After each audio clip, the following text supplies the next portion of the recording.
They come out with one back and 3 tight ends. And to give this time to the tailback. And he is going to lose yardage here. It's a loss of 2, now 3rd down. We just saw another example of how the defense is winning this game. Really at the point of attack, the offensive line is just getting pushed around. I think now as a play caller, you got to give them a little bit of help. Maybe keep your tight ends a little bit more. Maybe the running backs help you a little bit with the pass blocking. But you've got to help them get some confidence because you can't abandon the play calling right now. So much about offense is what you call hidden yardage. You know, you throw the ball to someone, they catch it, and then they can make a big play. You know, they create a play, run after catch. They did a really nice job there of limiting that and keeping him from a first down. Yeah, stopped him in his tracks. Now a handoff here to his running back. And that one goes for about 6 as he's taken down just shy of the 45. Well, that last run makes this a 100-yard night. I've loved the way he's hit the holes. He's been quick, he's been decisive, and he's been a whole lot of fun to watch. And they'll go ground game here with a tailback. And he'll go down right around the 47 this time. Give him 3 yards and a fresh set of downs. So many teams want to throw the ball in this situation nowadays, but I love watching a team that has enough confidence to go ahead and run the football in that situation. That's almost a tendency breaker. And very little running room there. He did get a couple up to the 49. Time for a break. This one, all over but the shouting. We'll finish it after this. Now they'll switch it up here and look to throw. And incomplete there. A nice hit. Jars the ball free and brings up 3rd down. 8th play of the drive forthcoming, and they need 8 yards on 3rd down. Let's go. 3-19. Back to throw here. Throwing for his running back, and he's got him complete. And he's got the first down yardage before he's brought down at the 42. I know most of the time when the ball's in the air, you're thinking wide receiver, tight end, but running backs, they can be a big part of any passing offense nowadays.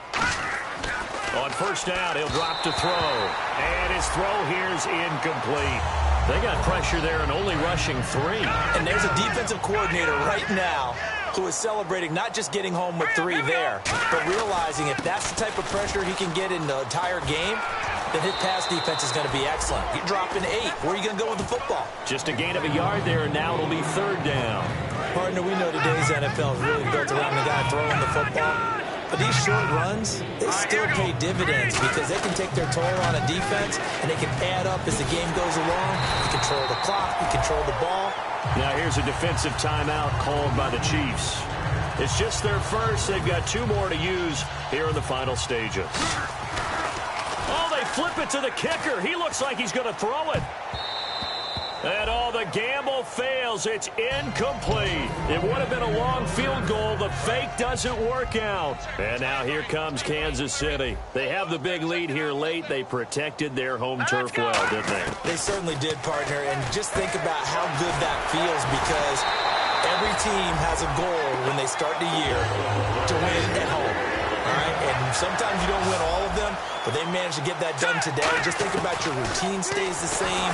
Everything's familiar. You feel right going into the game, and they translated that into a win. They did indeed. They protected the home field, and now the final stages. When defenses get to the quarterback that quickly, a lot of times it's called a jailbreak. It wasn't quite that fast, but fast enough that he had no time. Rush coming, and he's taken down. Now the Dolphins are going to take another timeout here. That'll leave them with just 1 remaining in this 4th quarter of play.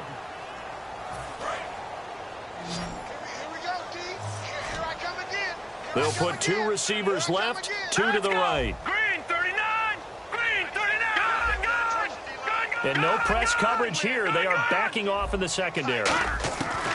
He'll look to throw. He'll air it out deep for Thomas. And incomplete. The contact made the ball roam free and brings up 4th down. On every offensive coordinator, every play caller sheet, they have about 5 or 6 plays per game that they call shot plays or big plays, and you don't get many opportunities to dial them up, and they just did, and they drop it with a great chance to make a big play. That's going to hurt. And now a low liner. I think he mishit it. Well, pretty woeful there. Just 23 yards on the punt. And it'll be Dolphin football. Out comes the Miami offensive unit now. They get set to take over. They've lost this one. Their offense has struggled. Do they try to put together something here at the end just to take into next week? Yeah, sometimes teams want to do that and coaches want to. I remember one time I was on a team and we were losing late in the game like this, and you knew it was lost. It was over, right? And the coach called a running play and pretty much said to everyone, I want to see something executed well before we get out of here. And that was the message to the team. Just something to build on. Just something to build on, get it done, and maybe we can look at that and say, we'll get better as we go forward. A really nice pickup of 14 yards, and it moves. Watching that run takes me back to something a famous old coach once said. Any player he wants on his team, he wants him to be agile, mobile, and most definitely hostile. Everything about that play tells you about today's NFL offenses and what they're asking out of running backs. You can't just be a guy who can run the football. You have to be able to catch it as well, and he didn't get that done on that play. He's going to let it fly, and that's caught inside the 35. Now hold everything here. We're going to get a timeout by the offense. That'll be their third and final stoppage here as we step aside.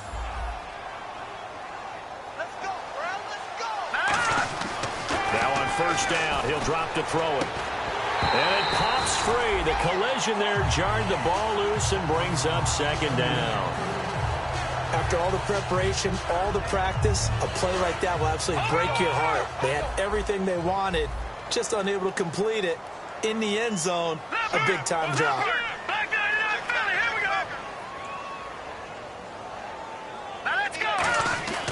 He'll try again with the arm here on second down. And the hit jarred it loose. It's incomplete. My high school coach, John Ford, used to say all the time, if you're in a bad situation, laddie, don't compound it with a bad decision as well. And I think that's what we just saw there. Harassed in the pocket, and he throws into double coverage anyway. He called you laddie? He called me laddie.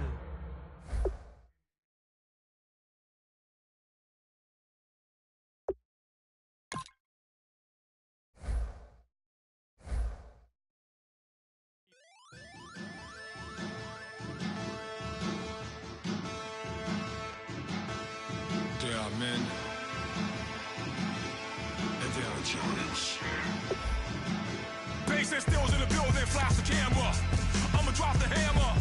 Things done changed, the hip-hop sizzle and Bobby out the slammer. Hip-hop start on the East Coast and it move west.